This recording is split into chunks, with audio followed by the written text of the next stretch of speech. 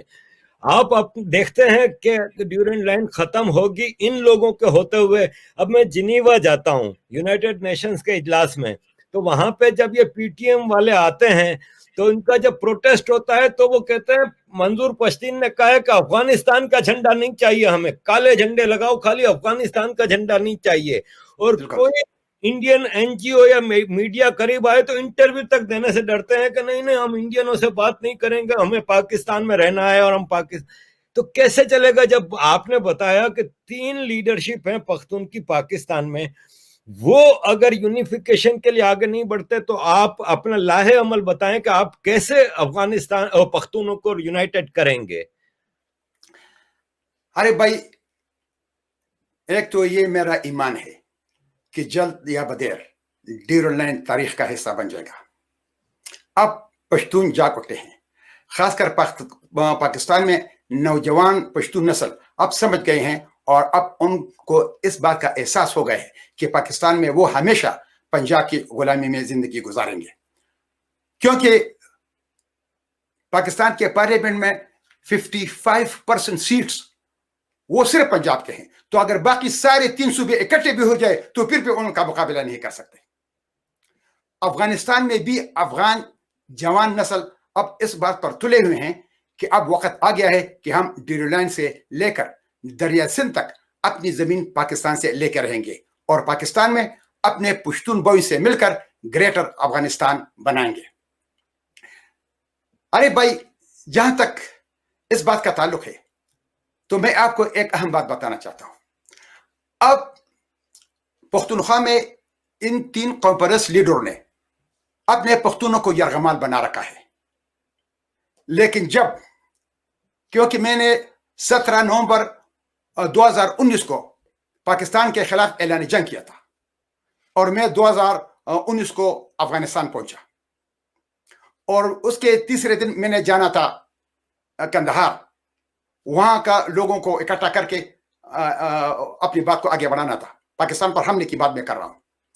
تو اس وقت آپ اندازہ لگائے, محمود خان اچکزئی کو, جو پشتونخوا ملی عوامی پارٹی کا لیڈر ہے, اس کو پاکستان نے افغانستان بھیجا کہ آپ مشال خان ٹکر کو یا افغانستان سے نکالے, اور یا اس کو کہے کہ وہ اپنے جو پاکستان پر حملے کا اس نے جو ارادہ کیا ہے یہ ارادہ وہ ترک کر دے. تو میں جس ہوٹل میں ٹھہرا ہوا تھا تو محمود خان اچکزئی بھی اس ہوٹل میں ٹھہرا ہوا تھا, سرینا ہوٹل میں, اتفاق. اب یہ ہے کہ ایک دن اتفاق سے میرے کمرے سے بہت سارے لوگ نکل رہے تھے, تو اس کے ساتھ میری ملاقات ہوئی, کیونکہ لفٹ سے باہر نکلا تو اس کے ساتھ میری ملاقات ہوئی, اور لوگ بھی تھے. تو اس کو پھر میں نے ٹیلی فون کیا اس کے دوسرے دن کہ میں آپ کے ساتھ ملنا چاہتا ہوں. تو اس نے کہا کہ اچھا میں ذرا مصروف ہوں, جب ٹائم مجھے مل جائے تو آپ کے ساتھ میری ملاقات ہو جائے گی. وہ 1 مہینہ وہاں پر رہا, اور میں 2 مہینے 9 دن اس ہوٹل میں رہا, لیکن اس نے میرے ساتھ ملاقات نہیں کی, کیونکہ وہ ڈرتا تھا کہ میں پاکستان جا کر اگر ان کو کہوں کہ میں نے مشال خان ٹکر سے ملاقات کی ہے تو یہ لوگ مجھے اعتماد نہیں کریں گے کہ کیا بھی مشال خان کے ساتھ ہے. آپ اندازہ لگائے. ایک دوسری بات میں آپ کو بتا رہا ہوں, اسی وقت پاکستان کے فوج کے جو اسپوکس مین تھا جنرل آصف غفور, اس نے انٹرنیشنل میڈیا کو اسلام آباد میں کہا کہ مشال خان ٹکر وہ کینیڈا سے افغانستان کیوں آیا ہے. اب میرے پاس کیونکہ اس کو پتا تھا کہ یہ پشاور کا پختون ہے, یہ افغانستان والا پختون نہیں ہے. اس نے جو کچھ کہا ہے وہ یہ کرے گا. اس کے علاوہ وہ ایک ایجوکیٹڈ پرسن ہے, ایک تاریخی گھر اور ایک سیاسی گھر سے تعلق رکھتا ہے, اس کو ہر ایک بات کا پتہ ہے, اور اس نے جو بات کہی ہے وہ آپ حملہ کرے گا. آپ اندازہ لگائے, جب میں نے پاکستان پر حملے کے لیے جب میں نے لوگوں کی رجسٹریشن شروع کی کابل میں, تو 1 گھنٹے میں 17,000 لوگوں نے مجھے اپنے شناختی کارڈ بھیج دیے, اس میں 1200 لڑکیاں بھی شامل تھیں. تو افغانستان پر اتنا پریشر پڑا کہ افغانستان کے جو سیکورٹی آرگنائزیشن ہیں انہوں نے آ کر مجھے ہر دوسرے تیسرے دن آتے تھے کہ بھئی آپ یہاں سے نکل جائے, پاکستان کا ہم پہ بہت زیادہ پریشر ہے اور آپ کی زندگی خطرے میں ہو. میں نے کہا میں نہیں نکلتا, لیکن انہوں نے مجھے افغانستان سے نکالا. کیوں؟ کیونکہ افغانستان کہ ایک بھی حکومت یہ نہیں چاہتا ہے کہ گریٹر افغانستان بن جائے، کیونکہ ان کو پتہ ہے کہ پشاور کے پختون 58 ملین پیپل ہیں اور افغانستان میں پختون 18 سے 20 ملین ہے، باقی ملا کر تقریباً 35 ملین بن جاتے ہیں. تو اگر وہ سب بھی اکٹھا ہو جائے پھر بھی پشاور کے پختون کا مقابلہ نہیں کر سکتے. تو ان کا ساتھ یہ ڈر ہے کہ یہ جب ہمارے ساتھ شامل ہو جائے تو پھر صدر بھی وہ ہوں گے اور سب کچھ یہ ہوں گے اور ہمارا بھائی پھر کوئی پوچھتا بھی نہیں گا. تو اسی وجہ سے بادشاہوں سے لے کر افغانستان میں کوئی بھی جو ارگ میں بیٹھا ہوتا ہے وہ یہ نہیں چاہتا ہے کہ گریٹر افغانستان بن جائے، کیونکہ ہم ایک دوسرے سے 1834 میں علیحدہ ہوئے ہیں. 1834 میں 185 سال ہو گئے ہیں کہ ہم ایک دوسرے سے علیحدہ ہوئے ہیں، لیکن ہم آخر اکٹھے کیوں نہیں ہو رہے ہیں؟ اسی وجہ سے کہ پاکستان کے جو میں ان کو سو کارڈ کانفرنس لودھی کہتا ہوں، یہ جو باچا خان وغیرہ جو لوگ میں آپ کو بتا رہا ہوں، وہ بھی یہ نہیں چاہتے ہیں کہ گریٹر افغانستان بن جائے، کیونکہ وہ کہتا ہے کہ پھر ہماری حیثیت نہیں رہ جائے گی، اور افغانستان کے بادشاہ بھی نہیں چاہتے ہیں. لیکن اب لوگ یہ چاہیں گے. میں آپ کو ایک ضروری بات بتانا چاہتا ہوں کہ جب ہم روانہ ہو جائیں گے افغانستان سے، میں اپنے بات سے بالکل انکار نہیں کرتا، ہم پاکستان پہ حملہ کریں گے. گریٹ افغانستان موومنٹ کا یہ ایک ایجنڈا ہے کہ ہم نے پاکستان پر حملہ کرنا ہے، جو بھی صورتحال ہو، جلد یا بدیر. میں اب تھوڑا سا انتظار کرنا ہوں کہ کیا ہو رہا ہے، پھر میں جاؤں گا افغانستان. یہ میں آپ کو بتانا چاہتا ہوں. تو جب ہم وہاں روانہ ہوں گے تو یہ جو سو کالڈ لیڈر نے ان پشتونوں کو یرغمال بنا رکھا ہے، پھر وہ لوگ ان کی بات نہیں سنیں گے، وہ میری بات سنیں گے. اور وہ ہمارے یہ انہوں نے مجھے بتایا ہے، ان کے سینٹرل کمیٹی کے ممبر نے مجھے بتایا ہے کہ ٹکر صاحب پھر ہم آپ کو آپ کے ویلکم کے لیے ڈیورنڈ لائن پہنچ جائیں گے. تو اسی وجہ سے پاکستان کو فکر تھا کہ وہ مشال خان ٹکر کنیر سے پاکستان کیوں آئے. سر بلوچستان کے لوگ آزادی مانگ رہے ہیں، سندھو دیش بھی آزادی مانگ رہے ہیں. میری بلوچستان کے لوگوں سے جو آزادی کے جو لیڈر ہیں، مری قبیلے سے ہیں، بگٹی قبیلے سے ہیں، میری ان سے بات چیت ہوتی ہے. تو میں نے ان سے پوچھا کہ آپ کے بلوچستان میں آدھے لوگ تو پختون ہیں، کوئٹہ آپ کا جو کیپٹل ہے وہ تو پورا پختون ایریا ہے، تو آپ کیا کریں گے؟ تو انہوں نے یہ کہا کہ پختون یہاں پہ صدیوں سے ہیں اور ان کا حق ان کی زمین پہ ہے. بلوچستان کے جتنے حصے میں وہ رہتے ہیں وہ پختونوں کا ایریا ہے. ہم آزاد ہوں گے، پختونوں کو آزاد ہونا ہے ہمارے ساتھ تو ہمارے ساتھ رہیں، افغانستان کے ساتھ ملنا ہے افغانستان کے ساتھ جائیں، پاکستان کے ساتھ رہنا ہے پاکستان کا غلام بن کے رہیں. ہم اپنے بلوچ ایریا کی بات کرتے ہیں. تو کیا آپ ایک کوآرڈینیشن دیکھتے ہیں ان بلوچ لیڈرز کے ساتھ اور سندھی لیڈرز کے ساتھ to get rid of Punjabis? میں آپ کو ایک بات بتانا چاہتا ہوں عارف بھائی، بلوچ جو ہمارے بھائی ہیں، میں ان کی تعریف 3 طریقے سے کرتا ہوں کہ افغانستان میں، اور میں پشاور کوئٹہ کو محکوم افغانستان کہتا ہوں، آکوپائڈ افغانستان، اس میں 3 قسم کے بھائی رہتے ہیں. ایک قومی بھائی، اگر میں پختون ہوں دوسرا پختون ہے وہ میرا قومی بھائی ہے. اگر میں پختون ہوں اور تاجک ازبک ہزارہ اور جو بھی ہے تو میرا ملی بھائی ہے، اور جو بلوچ ہے تو وہ میرا تاریخی بھائی ہے. آپ میرے بات سمجھ کے، ہم پختون اور بلوچ ہزاروں سال سے اکٹھے سائڈ بائی سائڈ رہتے ہیں. ہم ہمیشہ سردیوں میں، گرمیوں میں، آئی مین ٹو سے کہ اچھے حالات میں، برے حالات میں ہم اکٹھے رہ چکے ہیں. میں آپ کو ایک اور بات تاریخی بتا رہا ہوں کہ جب 1747 میں افغانستان بن رہا تھا تو وہ جرگہ جو کندہار میں تھا اس میں پشتون سرداروں کے علاوہ بلوچ سردار نصیر خان نوری بھی آیا تھا. تو بلوچ بھائیوں کا یہ بھی حق بنتا ہے کہ وہ کہے کہ افغانستان کے بنانے میں وہ جو جرگہ تھا اس میں ہمارا ہاتھ بھی ہے، یہ اس کا حق ہے. اس کے علاوہ نصیر خان نوری اس کی نیس کے ساتھ احمد شاہ بابا نے شادی کی تھی. خیربخش مری کی بیوی پشتون ہے، بگٹی کی بیوی پشتون. میرا مطلب یہ ہے کہ ہمارا خون کا رشتہ بھی ہے، ہم ایک دوسرے سے علیحدہ نہیں ہو سکتے. ایک بات میں اور آپ کو بتاتا ہوں، بلوچوں کا ہمارے علاوہ گزارا نہیں ہوتا ہے اور ہمارا بلوچوں کے علاوہ گزارا نہیں ہوتا. کیوں؟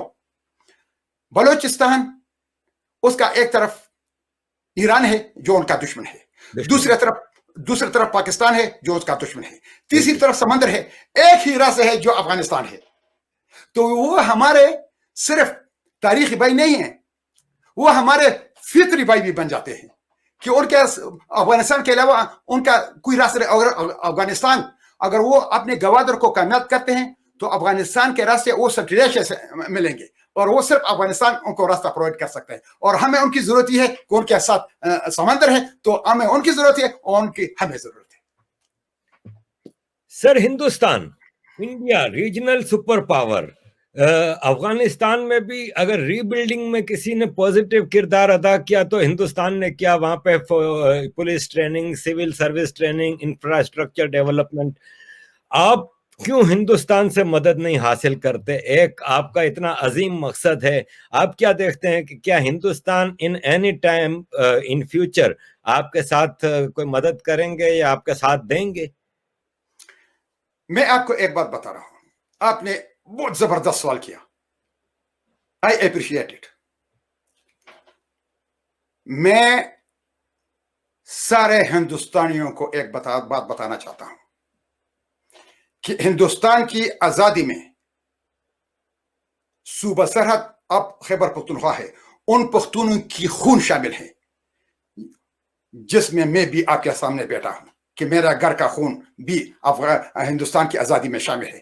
اب یہ ہندوستان کی اخلاق کی فرض بن جاتی ہے کہ وہ ہماری ہیلپ کرے کہ ہم پاکستان سے آزادی لے کر اپنے آباء و اجداد کے وطن افغانستان سے شامل ہو جائے. یہ میں ہندوستان کے سارے لوگوں کو اور ہندوستان کے حکومت کو کہتا ہوں کہ آپ لوگوں پر ہمارا قرض بنتا ہے کہ آپ کے لیے ہم نے اپنا خون دیا ہے, اب یہ آپ کی باری ہے کہ آپ ہمارے لیے ہمارا خدمت کریں. سر, لاسٹ کوشچن, کہ پریزیڈنٹ ٹرمپ نے کہا ہے کہ ہم افغانستان کو کرسمس سے پہلے چھوڑ دیں گے, تو کیا آپ سمجھتے ہیں کہ افغان گورنمنٹ اتنی پاورفل ہے کہ وہ طالبان سے نپٹ لے گی یا کیا ہوگا پھر؟ ارے بھائی, اس سوال سے پہلے آپ نے ایک اور سوال بھی کیا تھا کہ افغانستان میں ہندوستان بہت زیادہ انویسٹمنٹ کر رہا ہے. اس قسم کا سوال مجھ سے واشنگٹن میں بھی وائس آف امریکہ نے کیا تھا. میں نے ان کو کہا تھا کہ ہندوستان اور پاکستان دونوں افغانستان میں مداخلت کر رہے ہیں, لیکن ان کی نوعیت مختلف ہے. انڈیا افغانستان میں سڑکیں, ہسپتال, برجز, بلڈنگز, ڈیم وغیرہ بنا رہے ہیں. افغانستان کے مختلف اداروں کے لوگوں کو ٹریننگ دے رہے ہیں تاکہ مستقبل میں افغانستان اپنے پیروں پہ کھڑا ہو جائے, لیکن پاکستان ان سب کو تباہ کرنے پر تلا ہوا ہے. تو یہ افغانستان میں پاکستان اور ہندوستان کے رولز کا موازنہ ہے, جو میں نے وائس آف امریکہ کو بھی کیا تھا اور میں اب بھی آپ کو کر رہا ہوں. اور یہی وجہ ہے کہ آپ افغانستان میں کسی بھی بچے سے پوچھیں تو وہ آپ کو بتائے گا کہ افغانستان کا اصلی دشمن پاکستان ہے, جس نے افغانستان کو پتھر کے زمانے تک پہنچا دیا ہے, اور ہمارا اصلی دوست ہندوستان ہے جو یہاں پر انویسٹمنٹ کر کے افغانستان کو بنا رہا ہے. اب بات رہی ٹرمپ نے, وہ یہ کہہ رہا ہے کہ میں نکل جا رہا ہوں افغانستان سے. دیکھیں ارے بھائی, یہ پھر میں آپ کو تاریخ کے حوالے سے یہ بات ثابت کرتا ہوں کہ یہ کیا ہوگا. آج سے 100 سال پہلے جو گریٹ گیم تھا تو اس میں 2 مین کھلاڑی تھے, برٹش امپائر اور رشین امپائر. لیکن 100 سال بعد دوسرا گریٹ گیم شروع ہوا ہے, جس میں ایک گروپ میں روس, چین, پاکستان, ایران اور ترکی شامل ہیں, اور دوسرے گروپ میں امریکہ اور اس کے اتحادی انڈیا اور افغانستان شامل ہے. اور یہ دونوں گروپ اپنی اقتصادی, سیاسی اور اسٹریٹجک معاملات میں ایک دوسرے کے ساتھ برسر پیکار ہیں. تو اگر امریکہ افغانستان سے مکمل طور پر نکل جاتا ہے تو یہ امریکہ افورڈ نہیں کر سکتا. اگر امریکہ افغانستان سے اپنی آرمی نکال بھی دیتا ہے تو افغانستان میں چند بیسز ضرور رکھیں گے. ایک سوال کا آپ کے اس سوال کا دوسرا حصہ کہ آیا امریکن آرمی کے جانے کے بعد افغان طالبان کو ہینڈل کریں گے یا نہیں. دیکھیں ارے بھائی, اشرف غنی نے ایک دفعہ انٹرویو میں کہا تھا کہ اگر امریکن آرمی افغانستان سے نکل جائے تو چند مہینوں میں افغانستان کی حکومت کولیپس ہو جائے گی. ابھی چند روز پہلے اشرف غنی نے کہا تھا کہ 92% افغان خط غربت سے نیچے زندگی گزار رہے ہیں. حقیقت یہ ہے کہ افغانستان میں گورنمنٹ نے عوام کو بہت مایوس کر دیا ہے. غربت، بے روزگاری اور بد امنی انتہا کو پہنچ چکی ہے. عوام اگر طالبان کی فیور کرے یا نہ کرے، لیکن وہ موجودہ حکومت کو فردر برداشت نہیں کر سکتے. اس کے علاوہ جب امریکہ کو پتہ چلا کہ پاکستان نے ہمیشہ ان کے ساتھ دھوکہ کیا ہے، ٹرمپ نے اپنے ایک ٹویٹر پیغام میں لکھا تھا کہ 9/11 کے بعد ہم نے پاکستان کو 33 بلین with B ڈالرز دیے ہیں، لیکن پاکستان نے ہمیشہ ہمارے ساتھ دھوکہ کیا ہے اور ہمیں جھوٹ بولا ہے. تو جنوبی ایشیا میں امریکہ افغانستان کو پاکستان کا الٹرنیٹو بنانا چاہتا تھا، اور وہاں امریکہ نے 9 بیسز بنا دیے. لیکن امریکہ کو بہت جلد پتہ لگ گیا کہ افغانستان کی حکومت میں تو سب چور بیٹھے ہیں. کوئی کرسی کا چور ہے اور کوئی پیسوں کا چور ہے. کسی کو اپنے ملک اور اپنے لوگوں کی فکر نہیں ہے. تو اگر ان کو اپنے ملک اور اپنے عوام کی فکر نہیں ہے تو وہ امریکہ اور اس کے مفادات کا اس خطے میں کیا حفاظت کریں گے.